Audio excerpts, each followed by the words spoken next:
हुआ सती दक्ष प्रजापति के घर जाकर के अग्नि यज्ञशाला में प्रकट थी, उसमें कूद करके जगत जननी मैया सती ने अपने प्राणों की आहुति दी। फिर उसके बाद उन्हीं सती ने हिमाचल महाराज के घर में जन्म लिया। हिमाचल के घर में जन्म लिया है। उस बीच में देव ऋषि नारद का आना हुआ। देव ऋषि नारद के द्वारा नामकरण करवाया है। तो देव ऋषि नारद से कहा है कि हमारे घर में बेटी ने अवतार लिया है, हमारी बेटी का नामकरण कर दीजिएगा देव ऋषि नारद। तो नारद ने राजा हिमाचल की बात को सुना तो विलंब नहीं किया।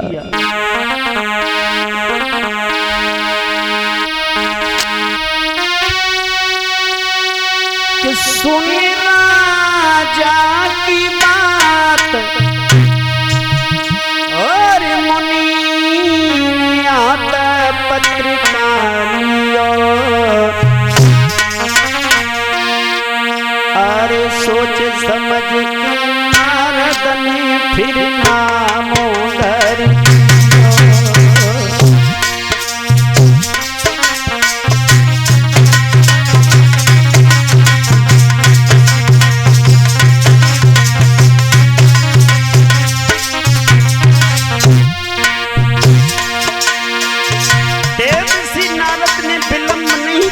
भैया पत्रिका को हाथ में निकाला।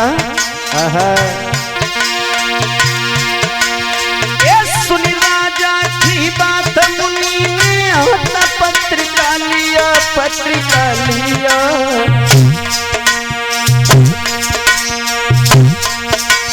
कोई सोच समझ के नारद ने फिर नामो कर दिया। देव ऋषि नारद बोले हैं, सुनो हिमाचल, बहुत चतुर है तुम्हारी बेटी। क्या? हाँ, और इसका नाम करण हम कर रहे हैं। बोले एक गिरजा जा को नाम सिद्ध सब काम देव ने किया। सोच समझ के नारद ने फिर नाम धर दिया।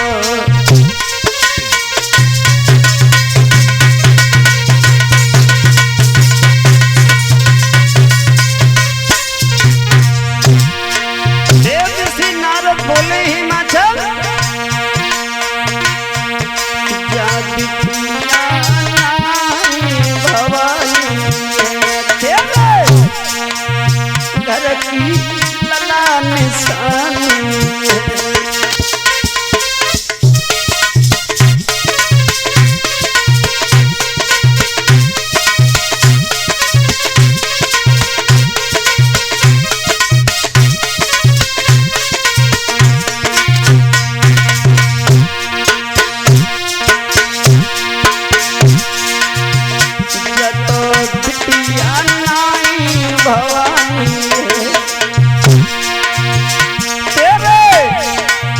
घर की लला निशानी है।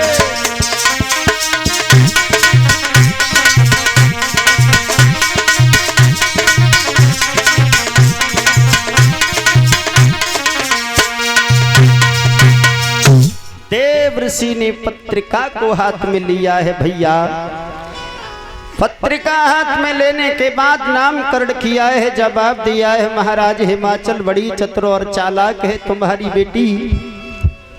ये सचिन कुमार की तरफ से 101 रुपए और 51 रुपया बबलू 101 रुपया भिजवा रहे हैं। अरुण कुमार इसी गांव नगला मान के रहने वाले हैं।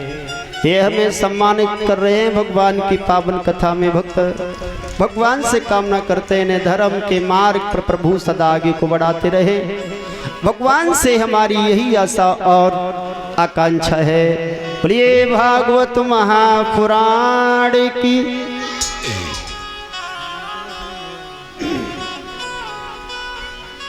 देव ऋषि नारद ने कहा है कोई साधारण लड़की नहीं है, आदिशक्ति भवानी जगदम्बा का अवतार लगती है और इसका विवाह जब होगा तो साक्षात देवों के देव महादेव के साथ में इसका विवाह होगा। क्या? हाँ, भोलेनाथ के साथ में विवाह होगा। हाँ, हमारी बेटी राजा की लड़की है और शंकर जी के न घर का पता, न परिवार का पता, न लंबा चौड़ा परिवार है, न माया से भरा भंडार। माफ करना देव ऋषि नारद, हम उनके साथ में कैसे शादी करेंगे? कोई परिवर्तन नहीं होगा। अब देव ऋषि नारद सोचने लगे विधि का विधान तो यही है, परिवर्तन की बात करते ही राजन।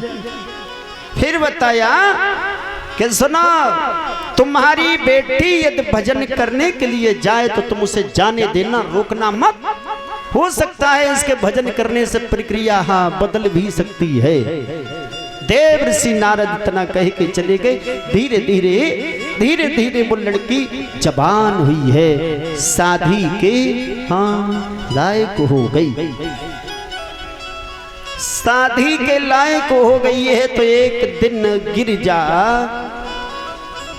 आरती का थाल सजा करके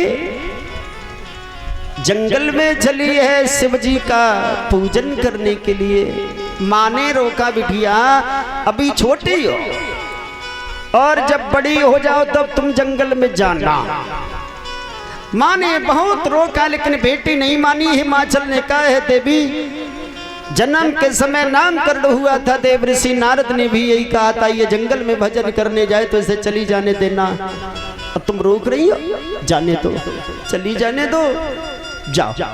गिरजा चली है, शिव जी का उन्होंने तप किया है, शिव जी का तप किया है। धीरे धीरे समय व्यतीत होता हुआ चला।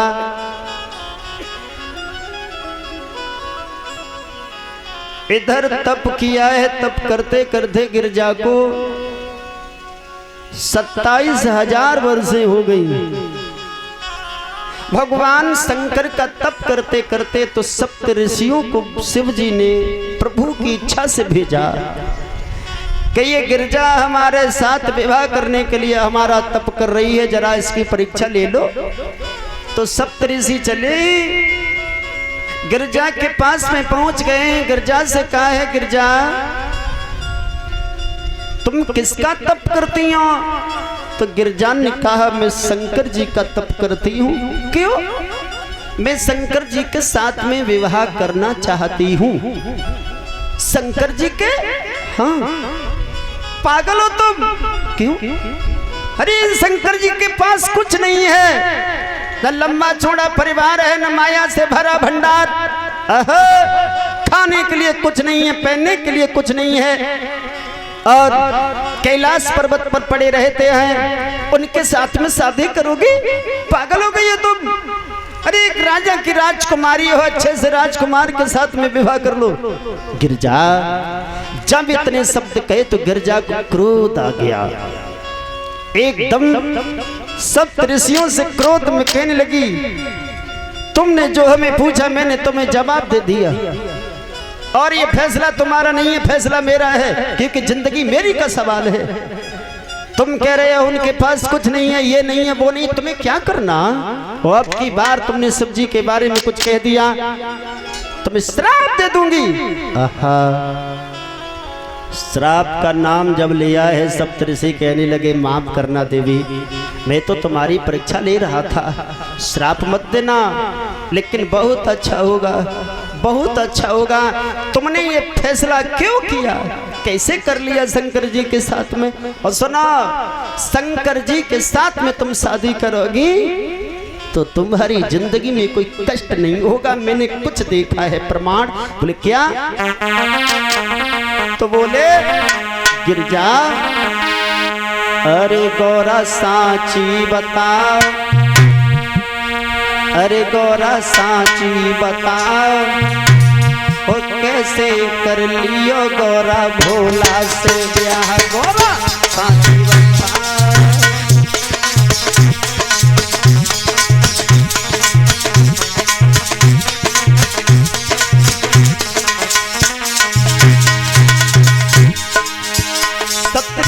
पूछ रहे हैं देवी फैसला कैसे तेरे दिमाग में आया? और तेरी तो बड़ी मौज होगी क्यों? तो बोली गौरा साची बता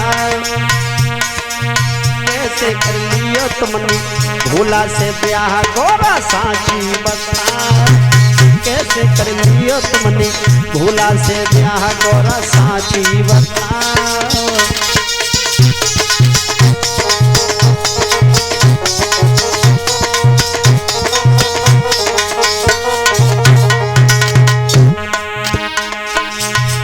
बोले पार्वती यदि गौरा तुम्हारा विवाह भोला के साथ में हो गया तो तुम्हारी जिंदगी में बड़ा आनंद होगा। बोले क्यों? सुना भोला के घर में जो पानी की चिंता ना, पानी की चिंता ना, पानी की चिंता ना।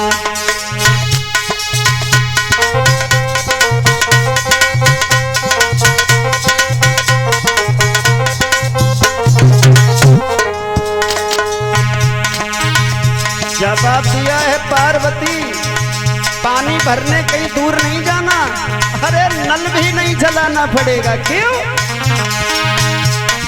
भोला के घर में जो पानी की चिंता ना, पानी की चिंता ना, पानी की चिंता ना।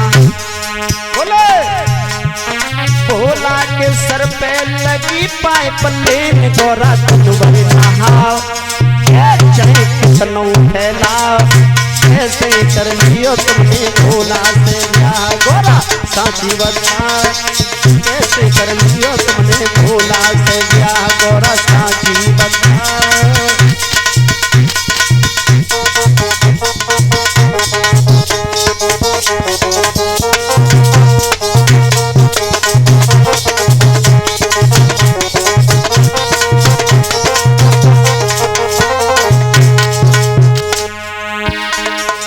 जवाब दिया है पार्वती पानी दूर दूर भरने की जाने की जरूरत नहीं है। भोले बाबा के सर पे पाइपलाइन लगी है, चाहे दिन भर फैलाओ चाहे दिन भर नहाओ, कोई चिंता ना है।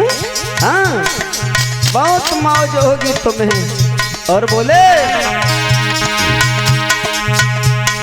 भोला के घर में तो लाइट की चिंता ना, लाइट की चिंता ना, लाइट की चिंता ना।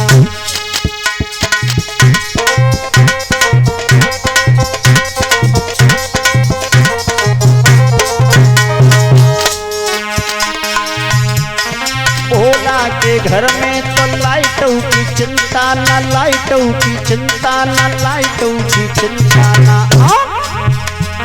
भोला के माथे पे लगी लाइट, गौरा दिन भर जलाओ चाहे टीवी जलाओ।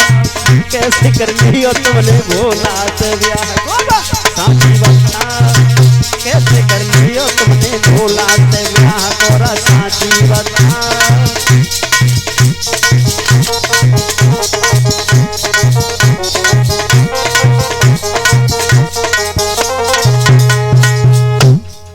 गौरा साची बता कैसे कर लिया तुमने भोला से ब्याह? गौरा साची बता। कोई चिंता नहीं है, चंद्रमा माथे पर लगाए दिन भर जलाओ, कोई बिल की चिंता ही ना है। हाँ बहुत आनंद होगा। शंकर जी के साथ में विवाह हो गया तो जाने